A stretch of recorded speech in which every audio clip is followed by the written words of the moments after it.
When I was a young boy, my father took me into the city to see a marching band.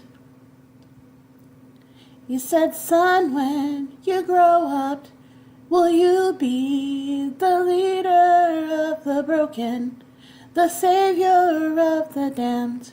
Welcome back, welcome back, welcome back. This is Leslie, and I'm your host of Geeky Girls Night In.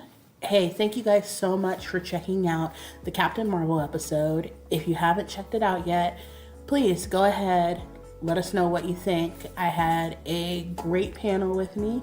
Thank you to Mecca, Quinzel, Kim, and Emily for agreeing to be on the show and just gabbing about everything.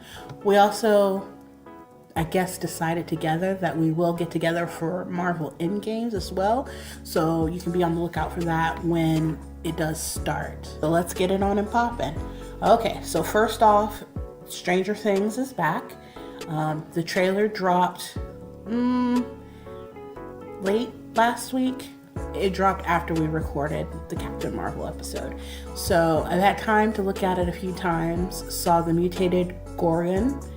Saw 13 giving us 1980s Madonna realness. Looks like she's outgrown those Eggo waffles and has moved on to something else. Really excited to see where the season starts and ends. Last week I had 2 episodes because I didn't post one the week before. And in the episode that wasn't Captain Marvel, I made mention of Google having a panel that they were going to announce something at, and everybody thought it was going to be, some sort of gaming console. Turns out people were half right, half wrong. So Google announced Google Games Stadia, and it's a cloud gaming service, and they're billing it as a competitor to PlayStation, Xbox, and PC. And it does sound really good. It'll have a controller that you can use if you want to swing it that way. But one of the things that wasn't mentioned was with stuff like that, with you pulling down your games from the cloud, your ISP can throttle your internet speed. So depends on how hardcore of a player, I guess, you are. It'll be kind of curious to see how they work around that and tweak that.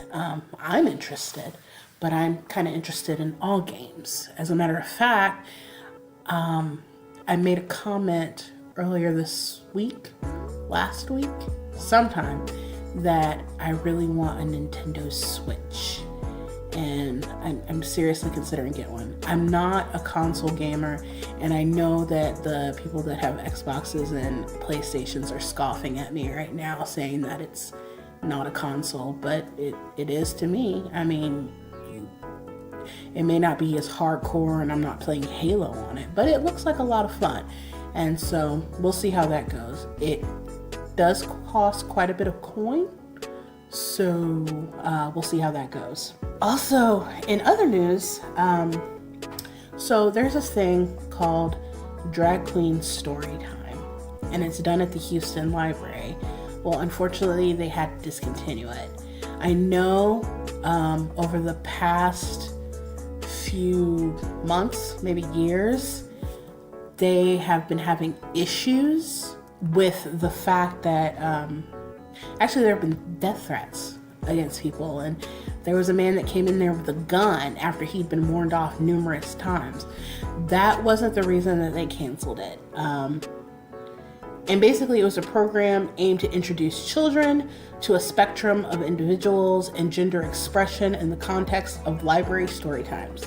So there's that.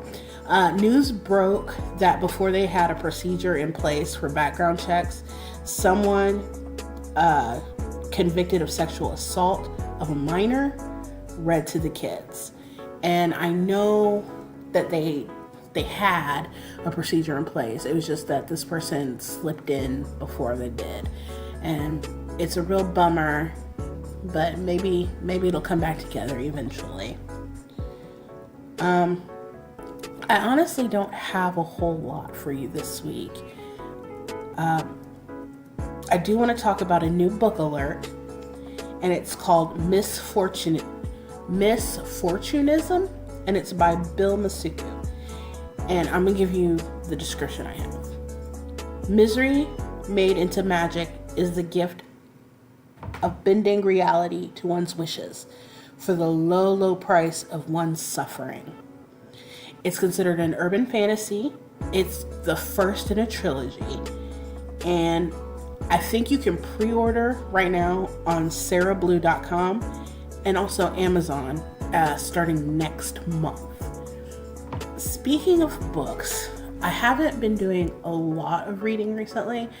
A couple months ago, I read the first book in the Crazy Rich Asians trilogy, and recently the second and the third popped up on my library availability list, so I went ahead and read those.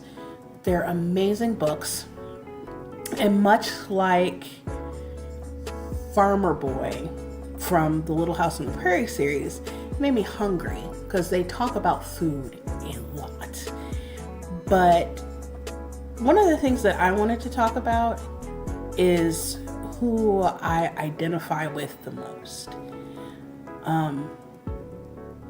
I see a lot of women probably either do or want to identify with Astrid, and I don't, because she's filthy stinking rich in her own right, and I know she just wants her relationship to be okay, but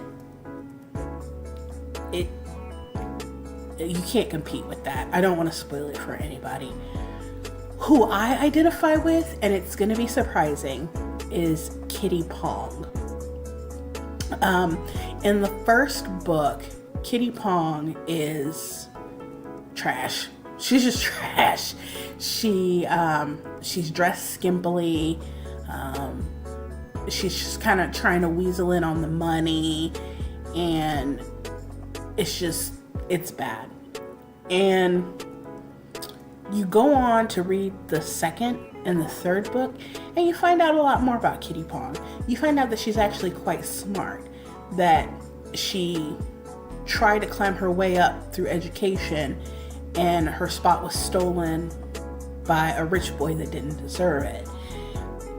All she wants is to be accepted in high society. All she wants is what in America we're promised as the American dream, that you work hard, you pull yourself up by your bootstraps, and you did it, you make it. But in these books, it's a little different because she wants into the upper echelon of society. She wants billions, while most of us are just happy with, a roof over our heads and plenty of food in our tummies. She wants more, and there's absolutely nothing wrong with that. Now, with that being said, she did go about it the absolute wrong way and made a bunch of missteps. But honestly, I grew up poor.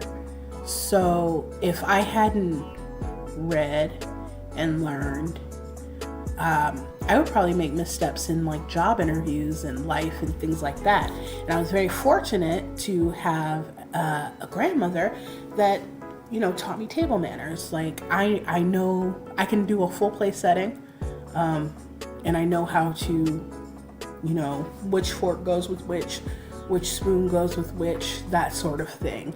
I've educated myself on these things. Now, like I said, Kitty Pong was smart, but she kind of wasted her smarts. She didn't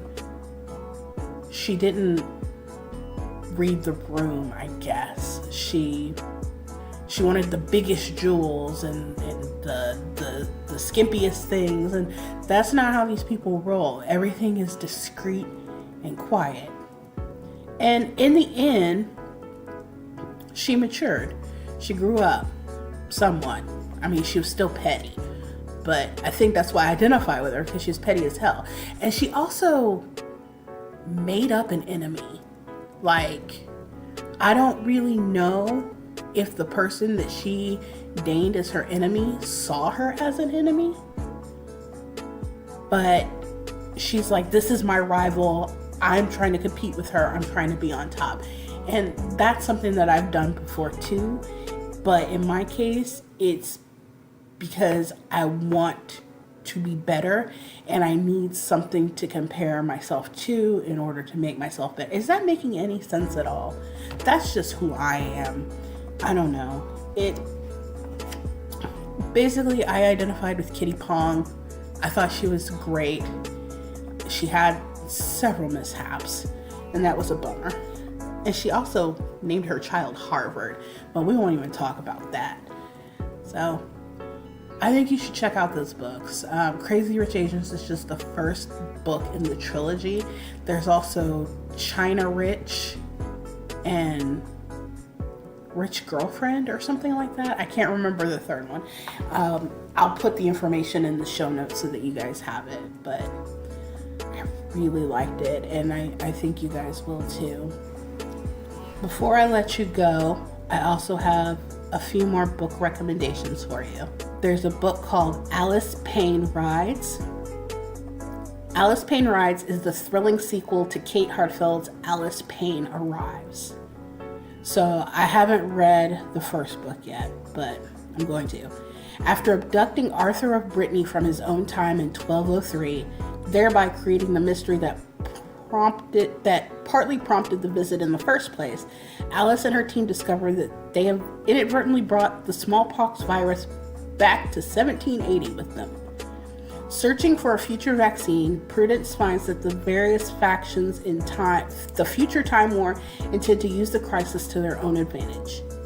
Can the team prevent an international pandemic across time and put history back on its tracks? At least until the next battle in the Time War. So that sounds good. Another one is called Permafrost. Fix the past, save the present, stop the future. Master of science fiction Alastair Reynolds unfolds a time-traveling climate fiction adventure in Permafrost. Okay, so here's the description. 2080. At a remote site on the edge of the Arctic Circle, a group of scientists, engineers, and physicians gather to gamble humanity's future on one last-ditch experiment. Their goal: to make a tiny alteration to the past, averting a global catastrophe while at the same time leaving recorded history intact. To make the experiment work, they just need one last recruit: an aging school teacher whose late mother was the foremost expert on the mathematics of paradox. 2028. A young woman goes into surgery for routine brain surgery. In the days following her operation, she begins to hear another voice in her head, an unwanted presence which seems to have a will and a purpose all of its own, one that'll disrupt her life entirely. The only choice left her is a simple one. Does she resist or become a collaborator? So those sound pretty exciting as well. I will put information to those on the show notes. Also, if you have something that you want me to talk about on the show, feel free to send us a message via the Facebook page, Instagram, either one, or you could give us a call at 317-207-0693. Like I said last week, the original phone number somehow is gone. Like, I can pick up any messages that were left on it, but there is, like, the phone number doesn't exist. Like, when I call it, it's like, doo-doo-doo. This number is not in service. So that was weird. I didn't disconnect it, so I don't know what happened there. Also, make sure you check out Geeky Girls Guide. Quinzel went to NakaCon and did a whole love letter to the cosplay contestants and a few other goodies in there that you should probably read about. That is about it for this week. Any additional information that you're interested in will be on our Facebook page. You can reach us there, like I said, or on Instagram or Twitter. Make sure you reach out and say hi to either me or Quinzel.